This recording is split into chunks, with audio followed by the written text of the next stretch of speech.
بینەرانی بەڕێز لە هەر شوێنێکن سڵاوتان لێبێت. من کامەران حاج عومەر باسی ڕۆژتان پێشکەش دەکەم. لە سەرەتادا زۆر داوای لێبوردن دەکەین بەهۆی کێشەی تەکنیکی نەمانتوانی ئەمڕۆ باسی ڕۆژ لە کاتی خۆیدا پێشکەش بکەین بەو پێیکە میوانەکانمان لە دەرەوەی ستۆدیۆی سنتەر لە شاری هەولێر بوون. دیارە باسی ڕۆژ ئەمڕۆ شرۆڤەی تەوەرێک دەکاتن. تەوەرەکە تایبەتە بە پرۆسەی چارەسەری لە باکووری کوردستان و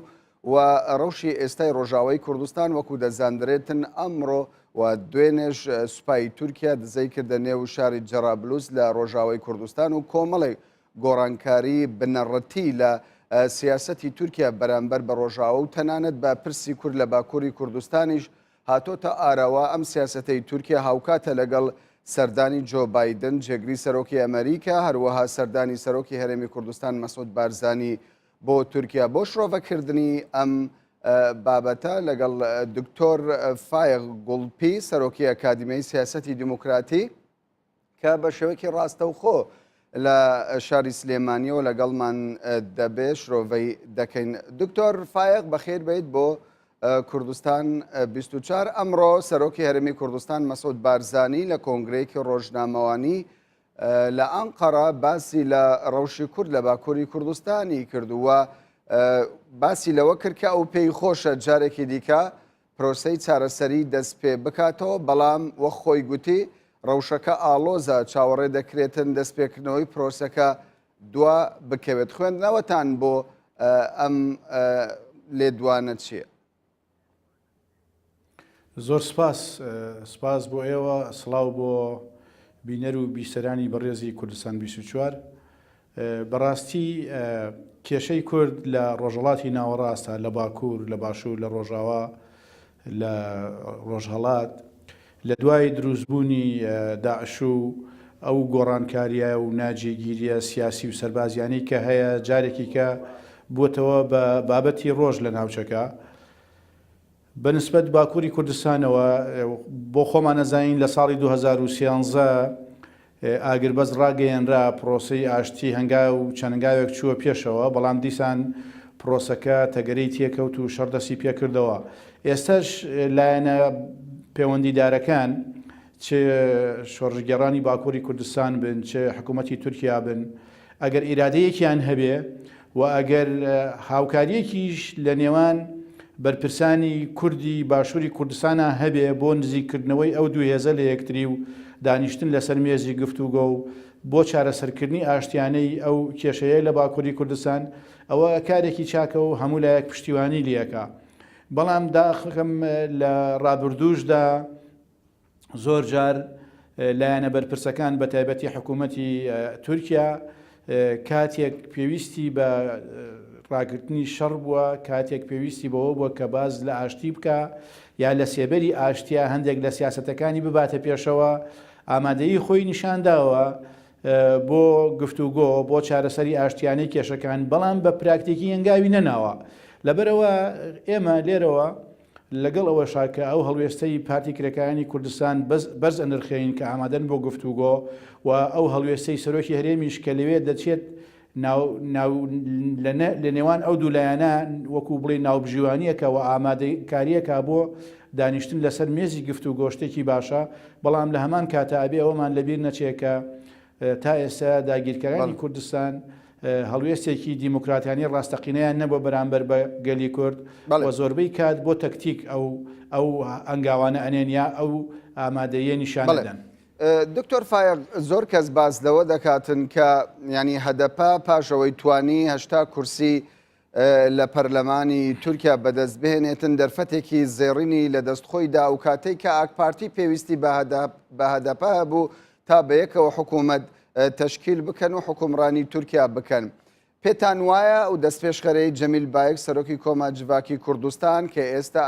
ئامادەیی پارتەکەی دەربڕیوە لەوەی کە جارێکی دیکە حکوومەتی تورکیا شنگاوێک بەهاوێژێتن بۆ دەستپێکردنەوەی پرۆسەی چارەسەری، ئەنی کاتەکە کاتێکی گونجاو بێت یاخود وەکو باسی لێوە دەکرێت ئەو کاتە بەسەر چوو کە دەکرا زووتر جەمیل بایگە و هەنگاوی بەهاوێژ بە. خۆی نازانم من وەکو کەسێک کە چاودێری هەڵبژاردنەکانی باکووری کوردستان و تورکیام کردووە و هەندێک ئاگاداری پەیوەندیەکانی نێوان ئەکەپە و هەدەپە هەم بڕواناکەم هیچ کاتێک ئەو مەرجانەی کە ئەکەپە هەیبووە بۆ بەشداریکردنی هەدەپە قوبوڵی کردوێت لەبەرەوە ڕاستیەکەی دوو پرۆژەی جیاوازیان هەیە ینی پرۆژەی دیموکراتیزەکردنی تورکیا لەلایەن هەدەپەوە داڕێژراوە پرۆژەی بەناوەندیکردن و زۆرکردنی دەسەڵاتی سەرۆک کۆمار و حکومڕانی کۆماری کە لەلایەن ئەکەپەوە داڕێژراوە ئەم دوو پرۆژەیە ناکۆکن بە یەکتری لەبەروی زۆر زەحمەت بوو ئەو دوو هێزە پێکەوە ڕێککەون بۆیە شەردەسی پێکردەوە بۆ ئەوەی کورسیەکانی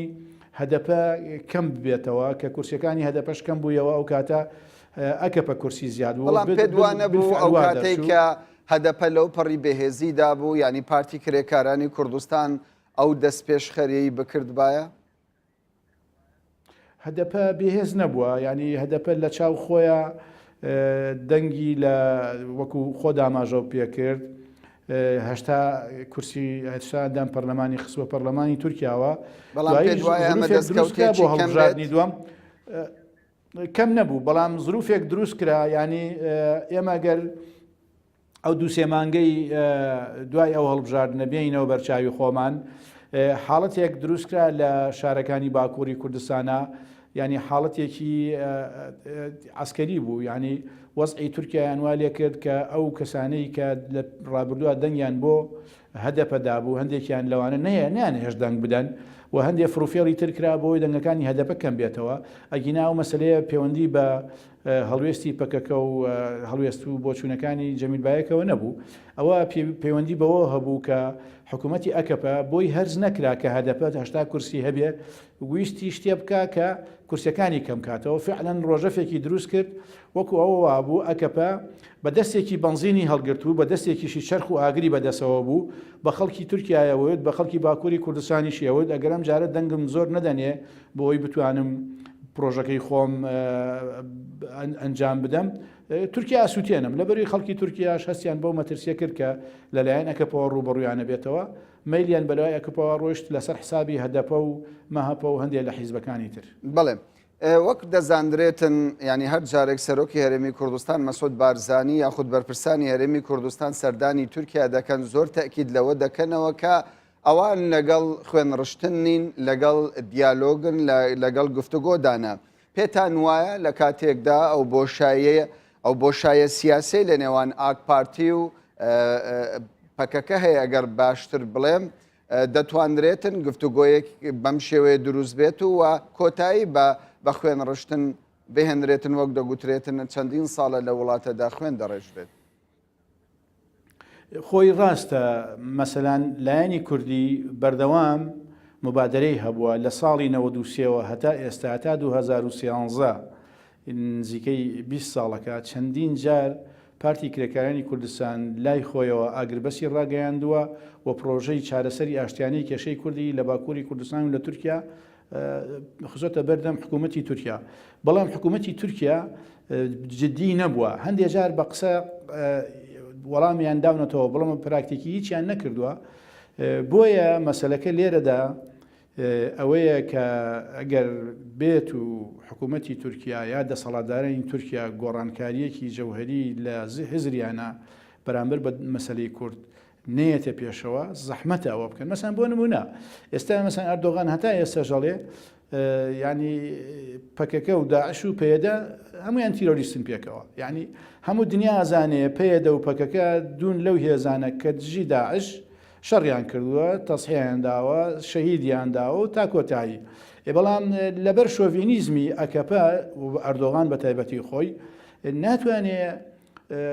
مەسلەی پەکەکە و مەسلەی کورد لە مەسلەی داعش جیا بکاتەوە لەبەرەوە کاتێک کە ڕاگەاندنی تورکیا یا کاتێک کە لێدوانەکانی ئەردۆغان بەڵام دکتۆر فایەمان لەبیر بچێت ینی پەکەکە و پەیەدە و ئەردۆغان داعشی وەکو یەک وێنا نەکرد ئەو کاتە ئەتوانین بڵین لەوانەیە پرسی کورد بە ئاشتیانە چارەسەر بکرێت بەڵام دکتۆر فایق نابێ ئەومان لەبیر بچێتن ئەو کاتەی کە هەدەپە توانی هەشتا کورسی بەدەست بهێنێتن ئاک پارتی داوای لە پارتەکان کرد بەیەکەوە حکوومەت پێک بهێننووە دەگوترا کە ینی بژاردەی هەدەپە نزیکترین بژاردەیە بۆ ئاکپارتی بەڵام یەکەم پارت لە نێو هەموو حزبەکانی دیکە جەهاپە پارتەکانی دیکەی نێو تورکیا ینی هەدەپە بڕیاریداکە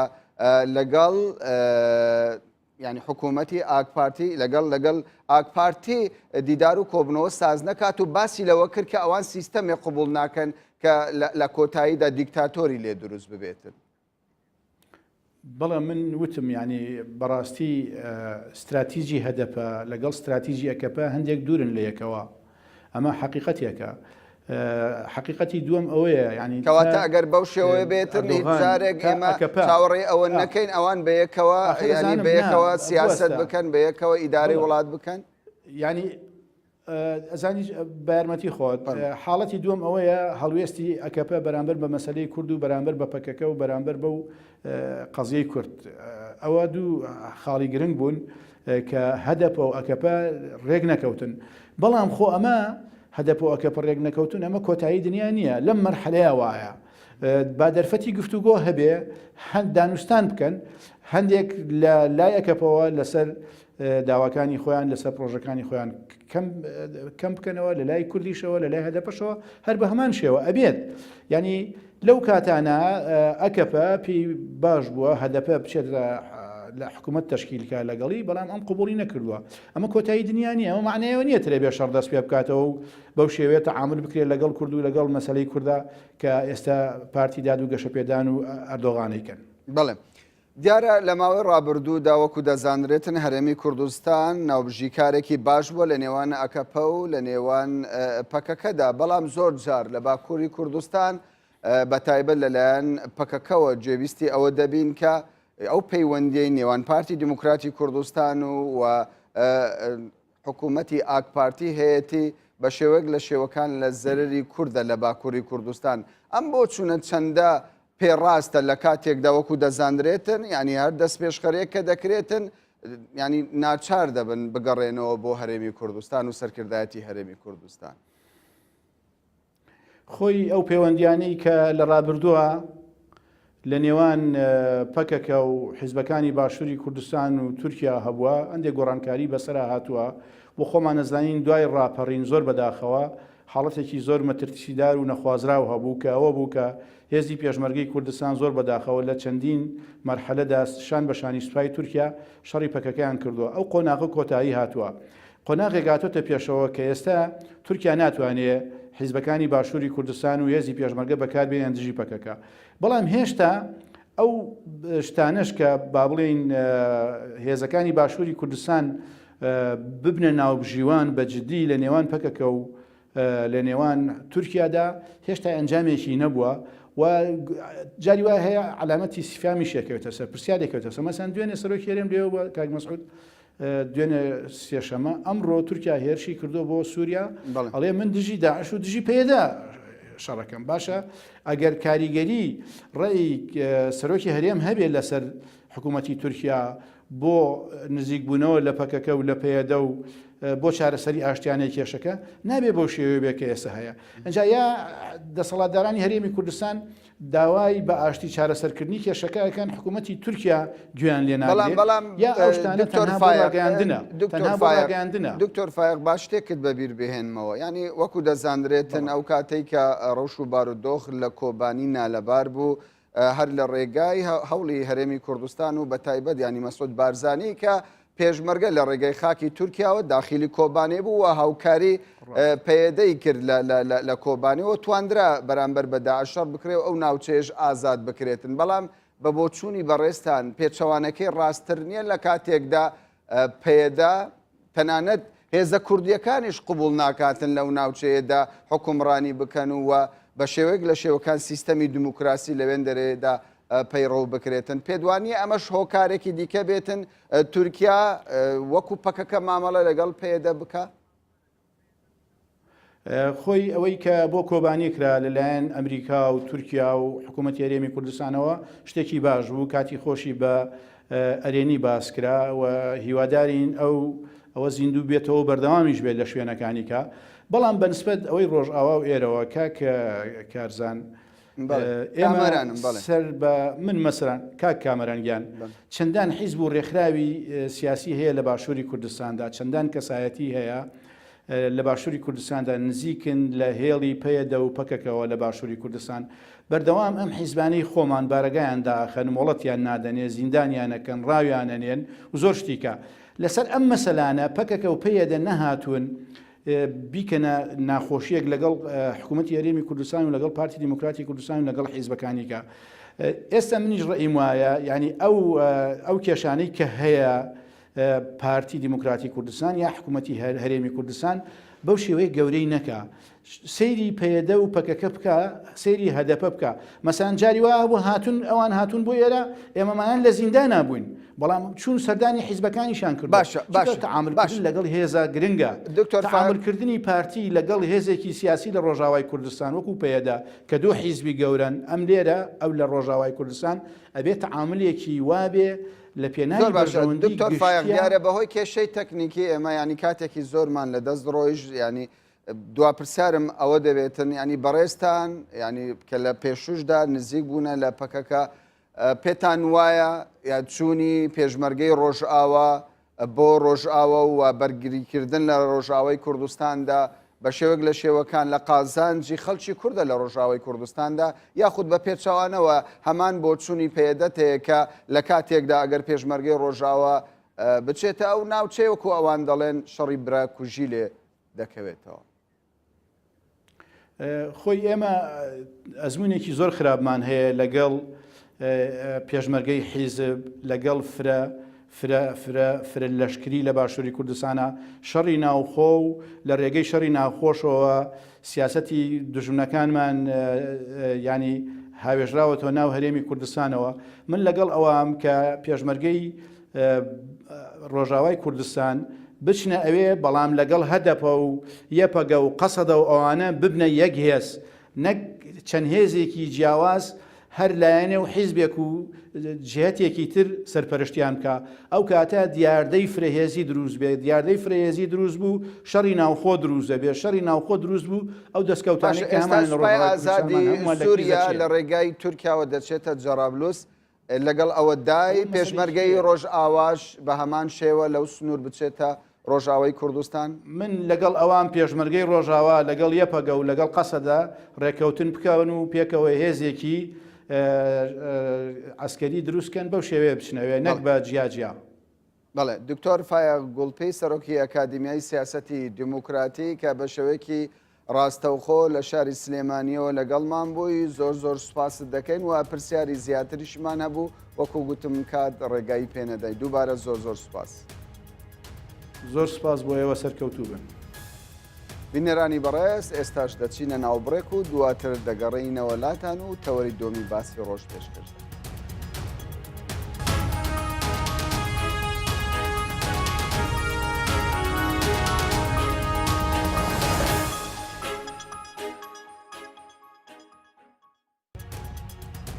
جارێکی دیکە سڵاو بینەرانی بەڕێز و بیسەرانی بەڕێز تەوەری دۆمی باسی ڕۆژ دەکەینەوە کە تایبەتە بە پرسیال و گوڕکردنی پۆستەکانی پارێزگار و سەرۆکی ئەنجومەنی پارێزگای سلێمانی و هەڵەبجە بۆ قسەکردن لەسەر ئەم پرسەش هەر لە شاری سلێمانیەوە بە شێوەیەکی ڕاستەوخۆ دانایی شەهید جەزا ئەندامی ئەنجومەنی پارێزگای سلێمانی لە فراکسیۆنی پارتی دیموکراتی کوردستان لەگەڵمان دەبێت. بەڕێزدانە بەخێربێت بۆ کوردستان 24 پێم باشە بەوە دەست پێ بکەم ئایا گرفتەکانی نێوان بزوتنەوەی گۆڕان و یەکێتی نیشتیمانی کوردستان لەسەر پۆستی پارێزگاکان پارێزگای سلێمانی و پارێزگای هەڵەبجە گرفتی یاسایین یاخود سیاسین بە بۆچوونی ئێوە؟ ڕێز و سڵاوم کاکامران بۆ جەنابتوو بۆ بینەرانی کوردستان 24 و بۆ هەموو کوردستانیان. ڕاستەکەی من سەرەتا حەزەکەم ئەن کۆمنتە بم ئەم ڕێکەوتنە ڕاستیکە ڕێکەوتنێکی سیاسی حزبیە لە نێوان برادرانی بزوتنەوەی گۆڕان و یەکێتی نیشتیمانی کوردستان لەسەر ئیدارەکردنی پۆستەکانی پارێزگای سلێمانی کە لە 2014 دوای ملیانێکی سیاسی زۆر چەند حەوەژمایەکە بە پارێزگایماوە دوجار ڕێکەوتن لەسەر 2 ساڵ بە 2 ساڵەکە کە من خۆم وەکو شخصی خۆم سەرەتا ینی تێبینیشم هەبووە لەسەرەوەی کە بابەتی 2 ساڵ بە 2 ساڵ ینی بابەتێکە کە پێشتریش تەجروبەیەک هەبووە زۆر سوودی نەبووە و حتا برادرێن ساکە خۆیان بەشدار لە 2 ساڵ بە 2 ساڵ دامە ڕخنەی توندیان گرتووە من جێ کاتە ڕخنەم گرت کە 2 ساڵ بە 2 ساڵ بڕانەکەم هیچ پارێزیار بتوانێت ئەجنداکانی خۆی جێبەجێکا و بیگەینە بانجام بەرحاڵ ئەوە گەرێتە بۆ لایەنە سیاسیە بۆ خۆیان ئەو ڕێکوتنیان کردووە سوود و زیانەکانیش بۆ خۆیانە بێت من دووبارەی لێم لە سەرەتاوە ئێمە هیچ پەیوەندێکمان بەم ڕێکوتنە سیاسی ئەم برادرانە نەبووە دەستخۆشیمان لێکردوون کە دوای ئەمە لانەیە گەیشتن بەو ڕێکەوتنەوە توانیوان تاڕادەیەک با بڵێن ئەو بابەتە بڕێوێنەوە بەڵام ئەستا دووبارەمە لەبەر پرۆسەیەکی کایان پرۆسەیەکی سیاسیکایان کە دووبارە گرفتی بۆ دروست بوو ئالگۆڕی پۆستی پارێزگای سلێمانیە بۆیە لە کات و وادەی خۆیان بکرایە بەپێی ئەو ڕێکەوتنە سیاسیەکان ئەو برادرانە بەڵام تەمەنەساوی کە دروست بۆ کێشە سیاسیەکان و کێشە یاساییەکان تێکەڵ بووە سەبات بەو پرسیارەی جەنابەت بەڵێ بەڕای من ئەگەر ینی بەڕای من کێشەکە هەم سیاسیە هەم یاساییە ینی بابەتە سیاسەکەەوەی کە ئەم لاانە نابێت لە دەروی ئەنجومی پارێزگا ڕێکوتنی خۆیان بکەن و تێگەشتنی تاوای خۆیان لەسەر بابەتەکان بکەن دوجار بێتەوە ئەنجومی پارێزگا بە شێوەیەکی یاساییەک لا بکرێتەوە ئەمە سیاسەکە بەجێ هەڵم بۆ خۆیان چۆنێک لایەکەنەوە چۆن لەگەڵ بابەتەکە ئەڵگۆڕەکەن بابەتە یاسایەکە ئەوەیە کە ئێمە چەند پرۆسەیەک و چەند پرۆسیجەرێکمانەیە کە یاسایی ژمارەسی 2000 بۆ ڕێخستون بۆ هەڵبژاردننی پارێزگا و ئەنجومی پارێزگا و ئاڵگۆڕ و دەزیکێشان و هەموم پرۆسانی کێسا پێویستێتی ئێمە لەسەر بانگشتکردنی سەرۆکی ئەنجومی پارێزگای سلێمانی دکتۆر ڤاڵ سبێنە کۆبینە دووبارە لەسەر و بابەتی ئاڵوگۆڕە نەک بابەتە سیاسەکەی کەوان ڕێکوتونە سەریا لەسەر بابەتێکی با بڵێن یاسایی بۆ ئاڵوگۆڕکردنی ئەو پۆستە ئەم ئاڵوگۆڕی پۆستە بە شێوەیەگە بێ ئەبێ پارێزگاری سلێمانی کە ئێستا دکتۆر ئاسۆیە ئەبێ بەڕێزیان دەستەکێشانەوە یان داوای بەخشینی خوان زۆر باشە دیارە ئالێتەکە بە شێوەک لە شێوەکان باسی لێوەکراوە زۆر جار قسەی لەسەر کراوە زێدەتر ئێمە قسە لەسەر ئەوە دەکەین کە بۆ ڕێک لە کاتێکدا ئێمە هەوڵمان دەدا ینی ئەندامانی فراکسیۆنی بزوتنەوەی گۆڕان و یەکێتی نیشتیمانی کوردستان لە پرۆگرامەکەمان بەشدار ببن بەڵام دیارە تەحەفوزیان زۆرە لەسەر ئەو پرسە قسە بکەن بۆیە ئێمە ناچار بووین ئێوەش وەکو فراکسیۆنی پارتی و بچەنەزەری ئێوە و ئێوەش بەو پێی کە لە نزیکەوە ئاگاداری کێشە و گرفتەکان ڕاو بۆ چوونی ئێوەش وەربگرین دیارە لە پێشوودا پارێزگاری هەڵەبجە بە پێی مەرسومێکی سەرۆکی هەرێمی کوردستان کە بزوتنەوەی گۆڕان تاوەکو ئێستا وەکو سەرۆکی هەرێم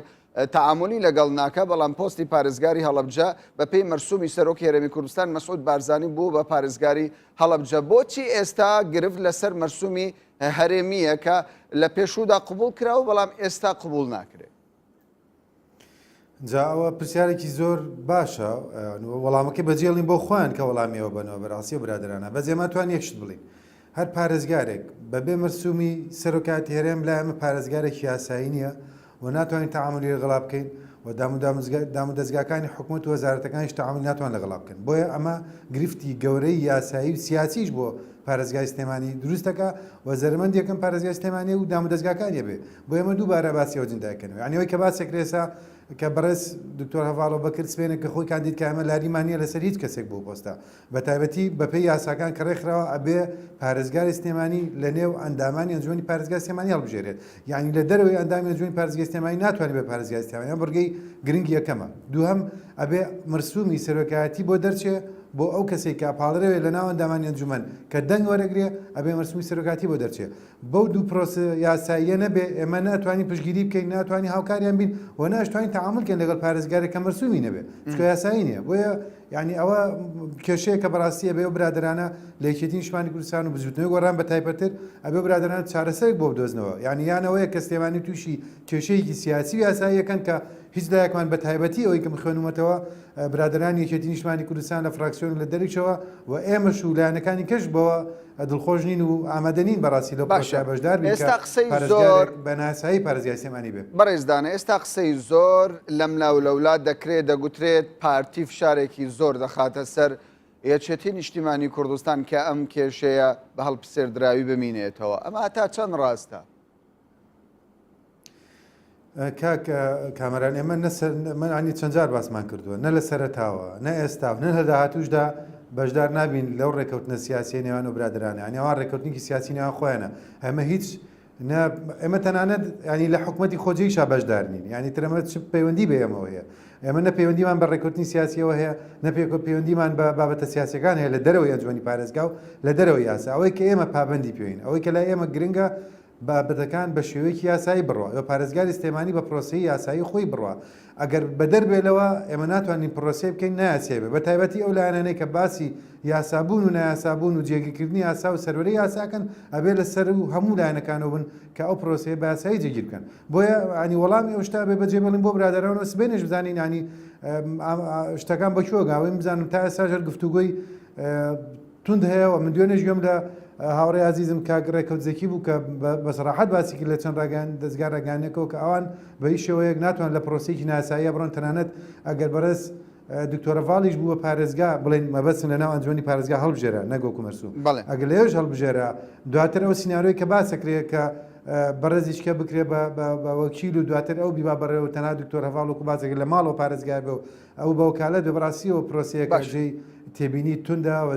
جێ ئەوەیە کە نەگۆکو شەخص کاکسەدار کە بازەکرێ ڕێزمان پیاوێکی بەڕێزە بۆ هەموو پۆسێ باش بەڵام ئێمە باسی پرۆسی یاسایەکە باشە ینی زۆر جار لێدوانی جیاواز لە نێو بزوتنەوەی گۆڕان جێویست دەبین دکتۆر هەڤاڵ ئەبوو بەکرد بەو پێی کە زیاتر لە 260,000 دەنگی بەدەست هێناوە مافی ئەو بۆ هەر لە سەرەتادا ببێت بە پارێزگاری سلێمانی ئەو دەڵێت بە پێ ئەو ڕێکەوتنەی پێشوو لە نێوان بزوتنەوەی گۆڕان و یەکێتی نیشتیمانی کوردستان ئیمزای لەسەر کراوە بەو پێە چۆن ڕێکەوتن کراوە ڕێکەوتنەکەش بە هەمان شێوە جێبەجێ دەکرێت واتە ئەو دەبێت بە پارێزگاری سلێمانی بەڵام سەردار قادر باز لە شتێکی دیکە دەکات دەڵێت ئەو ڕێکەوتنێکی ئێمە لەگەڵ یەکێتی نیشتیمانی کوردستان ئیمزامان کردووە چاوەڕێ ناکرێتن یەکێتی پێوەی پابند بێت وە ئەوەی ئێمە پێشتر کە دەمان بینی یەکێتی هاوپەیمانمانە بەڵام لەسەر پۆستی پارێزگار بۆتە ڕکابەر یعنی ئێوە لە نزیکەوە ئاگادار بن ڕاستیەکە چۆنە؟ من حەزاکەم زۆر تعلیق لەسەر و بابەتە سیاسی نێوان و برادرانە بێ هەرچەنە لەوانەیە خۆشم تحلیلم بۆی هەبێ لەوانەیە شتیشمان بیستی بێ حتا خەڵک باسی ئەوەکە ئەوەی کە ئالاساز ینی لەوانێ بزوتنی گۆڕانیش خۆی زۆر بە گەرم و گوڕی لەگەڵ و بابەتانە بووە کە دکتۆرە ڤاڵ بێ ینی هەموو لە دوان و شیکاری وشتی زۆری بۆ کرێ بەڵام ێمە تەعامل لەگەڵ واقعاکەین تەعامل لەگەڵ پێشاتەکانەکەین ئەوەی کە کرا ڕۆژ یەکشەمە ڕێکەوتن دروست نەبوو ئەبێ وەڵامی پرسیارە لایەنانەوە گرین بۆ ڕێکەوتن دروست نەبوو ئەگەروان ڕێکەوتنیا هەیە بۆ ڕۆژ یەکشەمە کەوادەی ئاڵوگۆڕەکە بوو بۆ لە کاتی خۆیان نەکرد ئێوە وەکو فراکسیۆنی پارتی ئەگەر کەسێکی دیکە لە شوێنی دکتۆر هەڤاڵ کاندید بکرێت بۆ پۆستی پارێزگار بۆ پێیکە و زۆرترین دەنگی بەدەستهێناوە ئێوە پشتگیری لەو کەسە دەکەن کە دەنگی لەو کەمتر بێت یاخود کاندیدی بزوتنەوەی گۆڕان بێت بۆ ئێمە کێشە نییە ئەوەی جەنابەت فەرمووت دکتۆرە ڤاڵ ئەوە بەکر بەڕێزیان 241,000 دەنگ هەبوو نەک 260,000 دەنگ هەبوو کاندیدەکانی پارێزگای سلێمانی هەبوو و پارتەکەشی زۆری دەنگی پارتەکانی پارێزگای سلێمانی و بە پێوە لە بژاردنە بۆە پارێزگار لەوان بۆە بەڵام لە نێوان قووەتی منطقی قووەت طبعا بزوتنەوەی گۆڕان لەو کاتەیە ملیا بۆ منطقی هێز نەک هێزی منطق ئەوەش بڕیاری سیاسی خۆیانە و لێکەوتەی ڕێکوتنەوەی سیاسەکەی خۆیانە بەڵام بۆ ئێمە وەکو خۆمان پارتی دیموکراتی کوردستان کاندیدمان نییە بۆ پارێزگاری سلێمانی و هەر لایەنێکی کە پێشنیاری هەبێ و کاندیدی پێشکەشکە تەسەوڕەکەم لاوەندامانی ئەنجومەن گرفتمان نابێت لەگەڵ بابەتەیە تێبینیشمان لەسەر کەس نییە ئەوەی کەژزانین تەنها یەک کاندید هەیە و یەک کاندید خۆی ئەپاڵەوێ هیچ کەسیکە نیە لەوێ کە پارێزگای سلێمانی جەسەر کێشانەوەی خۆی پێشکەش کردو ئەگەر بەو دەنگانە تاوانەوەش بابەتێکی گرنگە ئەمە کێشەی ڕۆژ یەکشەمەمان لەگەڵەوە بوو کە دەنگی مسۆگەر نەبوو کە دەزێکێشانەوەی پارێزگار قبول کرێ ئەگەر ئەوە قبول نەکرێت خۆ بابەتەکە هەمووی سەر لە بابەتەکەی هەڵەوەشێتەوە دووبارە بەرزکە دکتۆراسۆ پارێزگای سلێمانی مێنێتەوە بۆیە ئەمە هەنگاوی یەکەمە کە قبول کرێ دوجار هەنگاوی دووەم ئەوەیە کە ئەو کاندیدە دەنگ بێنێ هەنگاوی سێم کە مەرسومی سەرۆکاتی بۆ دەرچێت بۆ پرۆسیا بڕە ئێمە تێبینیمان نە لەسەر کەسە نەخۆشمان هیچ پاڵەورایەکمان دەبێت بۆ پۆستە باشە ئێوە چارەسەرەکە چۆن دەبینن ئەمە دوا پرسیارم دەبێت بەهۆی کەمی کات بەڕاستی ئێمە ئەوەی کێبینی لە نێوان دوو بژاردایان لێرە یان ئەوەیە کە بەڕێزان لە بزوتنەوەی گۆڕان ینی بەڕاستی لەگەڵ واقعەکە کە هەیە ئێستا تەعاملکەن کە بەڕێز سەرۆکی هەرێم کاک مەسعود بەزانی ئێستا مەهامی سەرۆکاتی هەرێمەکات و لە هەموو جیهان و هەموو شوێنەکەەوە تەعاملی گەڵاکرێەوە اتفاقا دەکرێت و ئەمڕۆ دیمانەوە سەردارانی ئەمڕۆ دوێنێ و ئەو جموجۆڵە سیاسی دیبلۆماسیانەی کە هەیە بەڕاستی ینی تربێ ئەو بابەتەیەک لابێتەوە کە بەڕێزیان بە یاسای ئیستیمراریەت سەرۆکی هەرێمی کوردستانە و مەهامی سەرۆکاتیە با بڕێەوە تا ئەو کاتی سەرۆکی کاڵە بژێرێ و لەگەڵە واقعا بە تەعاملکەن و قبولی گەم مەرسومی سەرۆکاتی دەرچێت بۆ پارێزگاری نوێی سلێمانی ئەمە لایەنێکیانەکەەوە چارەسەرە بێ ئەگەرەوە نەکرێ ئۆپشنی دووهەمەوەی کە سلێمانی تووشی کێشەی سیاسی بێت تووشی کێشەی یاسایی بێ کە ئێمە وەکو خۆمان ناتوانین تەعامل بکەین لەگەڵ پارێزگارێکی نایاسی کە مەرسومی نەبێ برادرانێکێتی عینەشت کێشانێ لەسەرەوە کۆیمە بەتەواوی بزانین و برادرانی کەش و کێشە لەگەڵ حکوومەت و دامەدەستگاکان دوورزێ بۆ 2000 کێشەی گەورە پارێزگای سلێمانی وڵاتیان دوورزێ بێت بۆ هیوادارین کە ئۆپشنی یەکەم هەڵبژێرن یان ئەوەیە کە پۆستەکە بنەوە برادرانێکێتی یانێ بێت زۆر بە کوردی بەڕێزدانە پێت وایە ئەو کێشەیە کێشەیەکی کاتیە و لە کۆبنەوەی بەیانی چارەسەر دەبێتن یاخود درێژخایەن دەبێت من شتێگەڵێم ینی لە بینی دێڕەکان ینی پارێزگار بۆ سلێمانی پۆستێکی گرنگە و یەکێتی نیشتیمانیەتی کوردستان خاوەنی هێزە خاوەنی هێزی ئیداریە خاوەنی هێزی ئەمنیە خاوەنی هێزی عسکەریە ئەو یەکلاکردنەوەی ئەو پۆستە معنای پێدانی سەلاحەتی زۆر بە پارێزگار و بە بزوتنەوەی گۆڕان ئەو بۆ خۆی هەنگاوێکی گرنگ و هەستیارە لەم کاتەیە بۆی بەتاکی دەبێت بە تعامل زۆر بە هەستیاری و وەربینی بکرێت لە هەموو هەنگاوەکان 2000 بەجێهێڵن بۆ خۆیان زۆر باشە کەواتە سبەی کۆبنەوەکی گرنگکەیە و ڕۆژی یەکشەممەش کۆبنەوەی ئەنجومەنی پارێزگای سلێمانیە بەو هیوایە ئەو کێشانە بگەن بە چارەسەر وە ئەو خەڵکەی کە دەنگیان پێداوە بتوانن مافی خەڵک پێشێڵ نەکرێتن بەڕێز دانەشەی جەزا ئەندامی ئەنجومەنی پارێزگای سلێمانی لە فراکسیۆنی پارتی دیموکراتی کوردستان زۆر سوپاست دەکەین کە کاتی خۆتان بە ئێمەدا سپاسی جناب تەکەم وەسبینە کۆبنەوەی ئەنجومەنی پارێزگای سەعادە نەک یەکشەمە بەڵێ زۆر سپاس دیارە هاوکارانم بە هەڵاو زانیاریان پێدام دووبارە سپاس بینەرانی بەڕێز سپاس بۆ ئێوەش کە کاتی خۆتان بە ئێمەدا